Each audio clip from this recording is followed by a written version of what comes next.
मैंने दुनिया में मां से ताकतवर किसी को नहीं देखा है। जब जेल नहीं गया था तो उसके पहले जो है मैं समझता था कि एक महिला है मेरे घर पे, एक औरत है मेरे घर पे, एक स्त्री है मेरे घर पे जिन्होंने मुझे जन्म दिया है। और ये विधाता का बनाया हुआ विधान है कि एक स्त्री, एक महिला, एक औरत जो है किसी को जन्म देती है।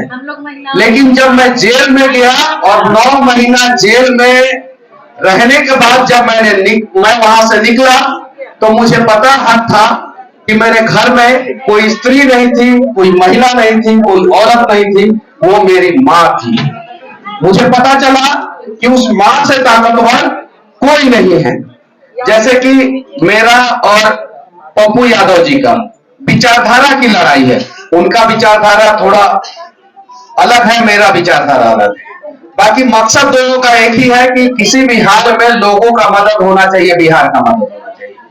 हम लोग उस पर बात करने नहीं आए, हम लोग आए हैं आज महिलाओं के स्वाभिमान के ऊपर बात करने कि महिलाओं का स्वाभिमान का रक्षा कैसे हो।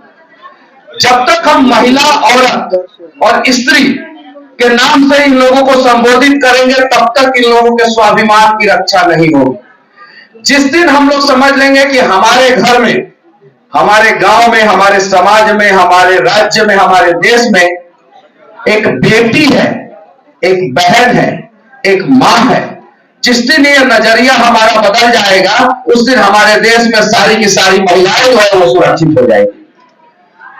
महिला, स्त्री और औरत, बेटी, मां और बहन में जिस दिन बदल जाएगी उस दिन जो है हमारे देश के हर एक कोने में हर एक बेटी, हर एक मां, हर एक बहन जो है वो सुरक्षित हो जाएगी। तो चलिए प्रयास किया जाए कि हम लोग इन लोगों को किसी भी हाल में सुरक्षित किया जाए। जब हम लोग, मैंने भी देखा, जब मैं जेल में था, एक कहानी मैं आप लोगों को बता रहा हूं, बहुत बुरा अनुभव था मेरा, महिलाओं को कैसे अपमानित किया जाता है।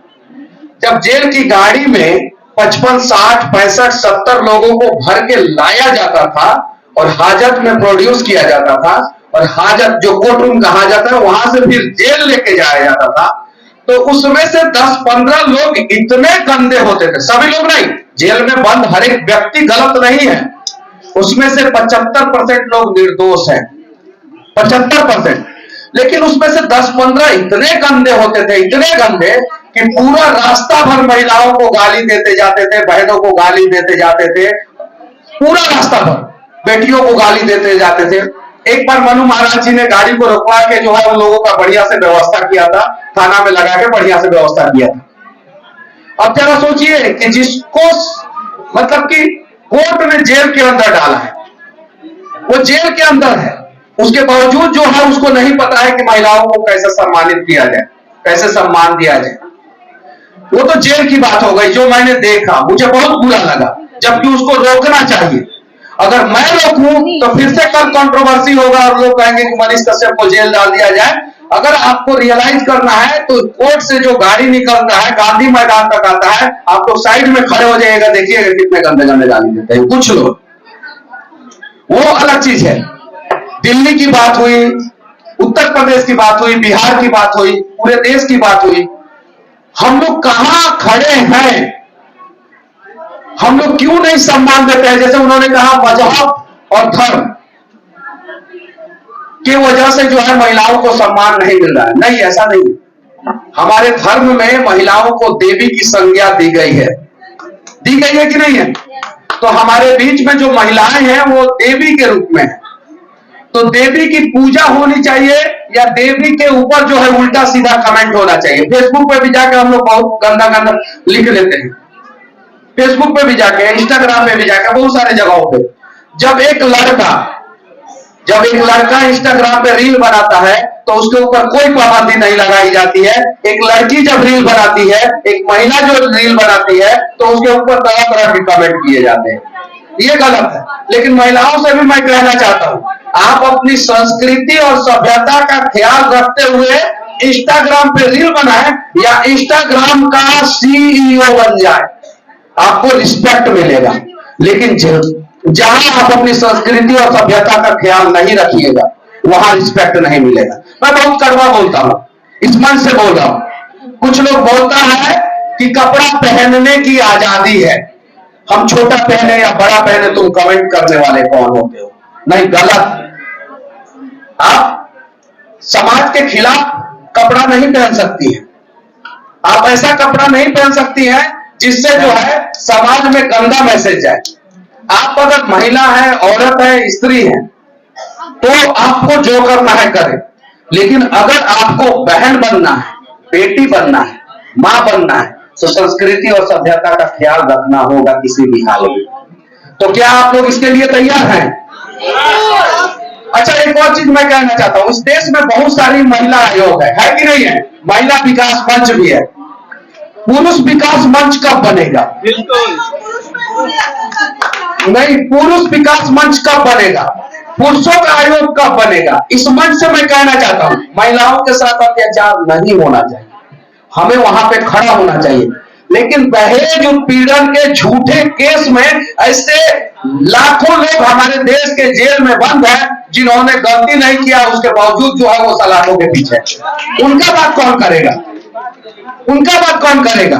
गांव में क्या होता है कि जमीन के लिए लड़ाई होता है, छोटी सी लड़ाई होती है, और उस लड़ाई का अंजाम यह होता है कि कुछ लोग 376 का केस करके और जेल में डलवा देते हैं, जबकि उस लड़ाई में ना महिला रहती है, ना इस टीम का महिला रहती है, ना उस टीम का महिला रहती है। तो इस चीज को कब रोका जाएगा? जब तक इस चीज को नहीं रोका जाएगा तब तक शायद ही कोई पुरुष महिला का सम्मान करेगा। इस चीज को भी रोकना है। हम लोग कहते हैं कि पुरुषों को सुधारना है, पुरुषों को सुधारना है, पुरुष गलत होते हैं, ऐसा है, ऐसा ऐसा है। नहीं, पुरुष को भी सुधारना है, महिलाओं को भी सुधारना है। पुरुष महिलाओं का सम्मान करे और महिला पुरुष का सम्मान करे। बहुत सारी महिलाएं भी हैं जो झूठे केस में पुरुषों को फंसाती है। आप लोग जानती है कि नहीं जानती है? आप लोग जानती है कि नहीं जानती है? आप लोग जानते हैं कि नहीं जानते? अच्छा, ये बात सही है कि नहीं है? लेकिन बहुत सारे पुरुष भी हैं जो महिलाओं के ऊपर बेवजह अत्याचार करते हैं। जब बात सिर्फ और सिर्फ एक तरफ का होगा तो इंसाफ नहीं मिलेगा। जब बात जो है दोनों का होगा तो दोनों को इंसाफ मिलेगा। तो महिला पुरुषों का सम्मान करे और पुरुष महिला का सम्मान करे, तब जाके जो है हमारे देश का विकास होगा। ये देखिए, बीना दीदी जो है कितना व्यस्त है। कार्यक्रम कराना इतना आसान काम नहीं है। मैं रांची में भी गया था, बहुत सारे जगहों पे मैं जाता हूं, मैं देखता हूं, ये कार्यक्रम कराने के बावजूद जो है फोन को रिसीव कर दिया, फोन इनके हाथ में रहता है, और हम लोग एक छोटा सा भाषण देते हैं या कहीं रहते हैं तो हम लोग फोन रिसीव नहीं कर पाते हैं। तो ऐसी ऐसी टैलेंटेड महिला है हमारे समाज में जो बहन के रूप में है, बेटी के रूप में है, मां के रूप में है।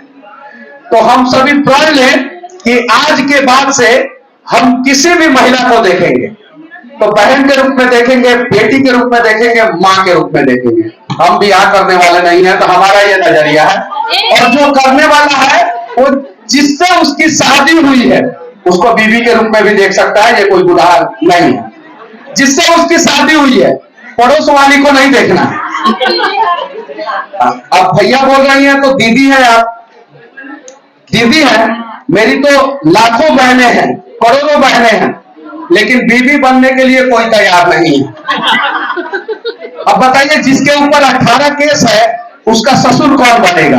कोई नहीं बनेगा। कोई पिता नहीं चाहता है कि मेरी बेटी का शादी जो है, जिसके ऊपर 18 केस हुआ है, उससे मैं अपनी बेटी का शादी करूं। कोई नहीं चाहता, कोई पिता नहीं चाहता। ये सच्चाई है। समाज नहीं, हर कोई चाहता है कि भगत सिंह हमारे समाज में पैदा हो, लेकिन हमारे कोख में नहीं पैदा हो।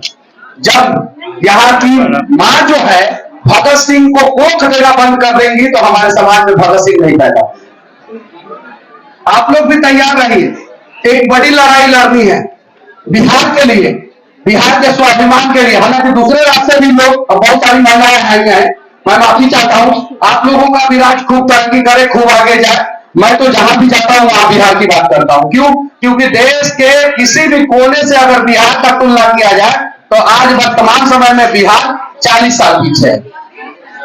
जो रोटी बांट के खाता है वो कभी भूखा नहीं सोता। आप लोग ध्यान दीजिएगा, जो रोटी बांट के खाता है वो कभी भूखा नहीं सोता, और जिसे रोटी का हवस है उसका पेट कभी नहीं भरता, कभी नहीं भरता। आपने देखा होगा कि गरीब लोगों के घर जब आप लोग जाएंगे तो उनके घर पे जो भी रहेगा वो आप लोगों को बांट के खिला देंगे। लेकिन अगर अमीर के रेस्टोरेंट में चले जाए और आप बहुत अच्छा काम करते हैं, फर्क नहीं पड़ता। मैंने रियलाइज किया है, मैं बहुत सारे छोटे छोटे स्टॉल पे गया हूं, मुझसे कभी छोटे स्टॉल वालों ने पैसा नहीं लिया, कभी नहीं। यहां तक कि बिहार और बिहार से बाहर भी नहीं लिया। लेकिन बड़े बड़े रेस्टोरेंट में कभी कोई लेके जाता है तो 1570 रुपया का बिल होता है तो 1570 ही रुपया लिया जाता है, 1565 रुपया नहीं, 5 रुपया भी वो लोग नहीं छोड़ते। ये चीज है थोड़ा। चलिए ठीक है, फिर कभी हम लोग कहीं मिलेंगे। और मैं तो मतलब कि डेवलपमेंट पे बातें अच्छा करता हूं, यहाँ पे महिलाओं के विकास की बातें जो है हमको भी आता है करना, लेकिन हमसे भी अच्छे अच्छे वक्ता जो है सामने बैठे हुए हैं, तो वो लोग आएंगे, वो लोग बातें करेंगे। और इस ठंडी के माहौल में पूरा जो है ये मतलब कि पूरा हॉल जो है वो उसका टेम्परेचर बढ़ा हुआ है, उसके पीछे सबसे बड़ा योगदान जो है आप ही लोगों का है। चलिए ठीक है, और किसी भी चीज को गलत वे में लेने की जरूरत नहीं है। कोई भी बात जो है उसको आप लोग अगर गलत लेते हैं तो उस बात का सही नजरिया भी होता है। चलिए ठीक है।